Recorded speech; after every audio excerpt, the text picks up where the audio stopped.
This is Hikiniku Tokome, the viral hamburger steak blowing up on the internet. As is baked into the Japanese culture and blood, the line is long. But everyone who goes says the same thing: it is worth it.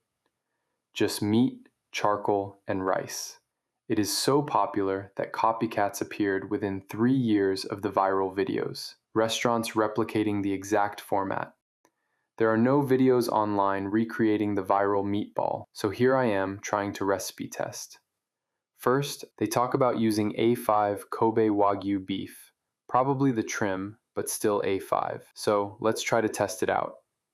This is the version everyone tries first, and it is actually pretty good, but it is not quite right. The texture is too firm, too bouncy. It eats more like a sausage in meat form than the soft, juicy patty. If the restaurant is using plain Wagyu with no intervention, they are doing something that us non-Japanese cannot achieve at home without having an A5 dealer. So let's redesign using recipe testing with techniques of softening meatballs, borrowing from traditional Hambagu and Italian meatball recipes. Pork, shio koji marinade, milk panko panade, and hydrated gelatin. Here is the testing spreadsheet for all the different versions.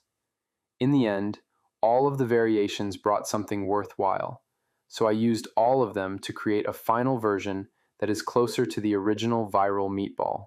So here's the version that actually delivers. 550 grams of beef chuck, 150 grams of pork shoulder.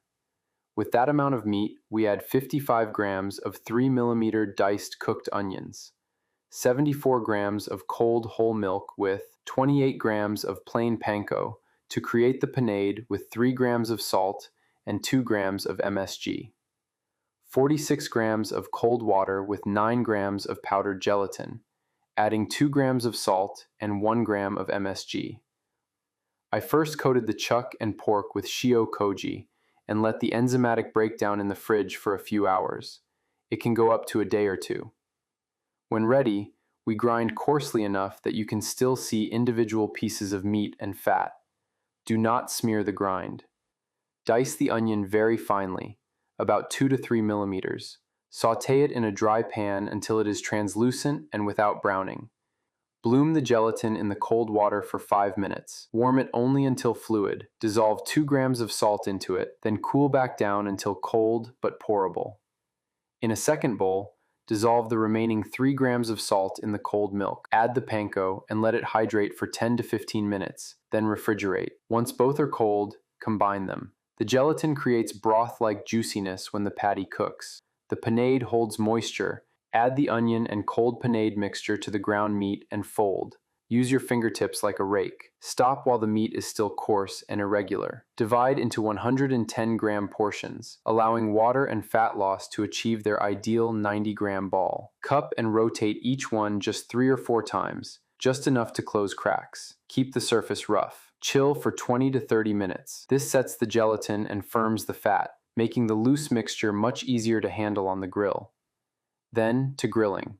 I was using Ogaton charcoal to have higher heat for the sear, medium-high direct zone for browning, gentler zone for finishing.